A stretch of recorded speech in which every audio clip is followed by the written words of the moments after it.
Ashwani Tyagi national auditor की ओर से आप सभी को नमस्कार। आइए रुख करते हैं इस वक्त की बड़ी खबर की ओर। कोरोना महामारी के भयानक संकट के चलते हरियाणा के एक विशिष्ट व्यक्ति ने क्या कहा।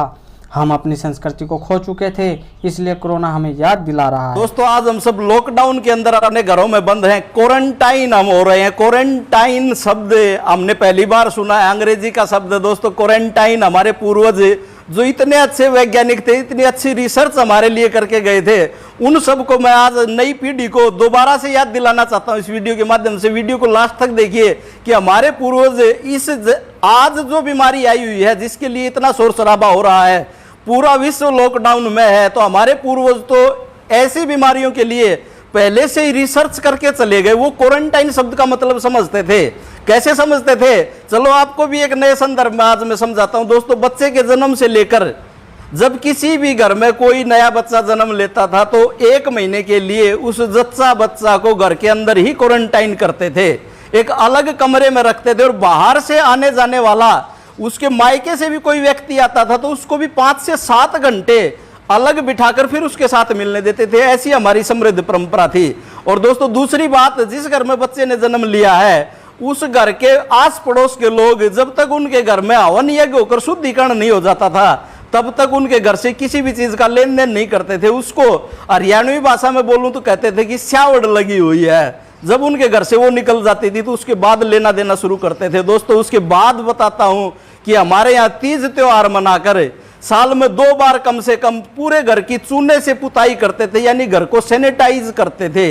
इतनी अच्छी हमारी परंपरा थी। तीसरी और बात बताता हूं कि किसी भी अजनबी से जब हम मिलते थे तो हाथ नहीं मिलाते थे। हम अंग्रेज की तरह, जो हम आजकल हमारे पूर्वज टोकते भी थे लेकिन हम सुनते कहां थे, दूर से ही नमस्ते करने की जो हमारी परंपरा थी वो बड़ी ही जेन्युइन परंपरा थी, जो आज के संदर्भ में भी ज्यों की त्यों लागू होती है। और दोस्तों, उसके बाद हमारे पूर्वजों का कितना अच्छा विज्ञान था कि कोई भी व्यक्ति घर के बाहर से जब भी आता है तो बाहर पहनने जाने वाली चप्पलें अपने देहरी दरवाजे के बाहर ही निकाल के घर के अंदर प्रवेश करता था।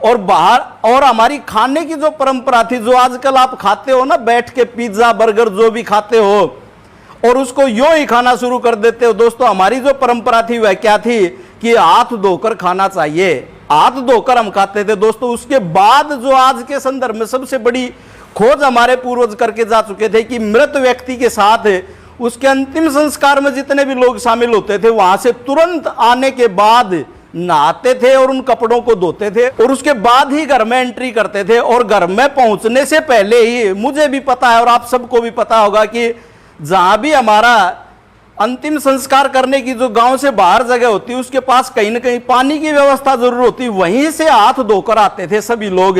और दोस्तों, उसके बाद परंपरा थी कि मृत व्यक्ति के जितना भी सामान, यहां तक कि उसकी चारपाई भी घर से बाहर निकाल देते हो, तो उसके बिस्तर वगैरह, उनको इस विज्ञान का पता था। और जिस घर में मृत्यु हो जाती थी उस घर में उसके आस पड़ोस के पास परिचित मित्र खाना बनाकर देकर तो आते थे, लेकिन उस घर से लेता कोई भी कुछ नहीं था।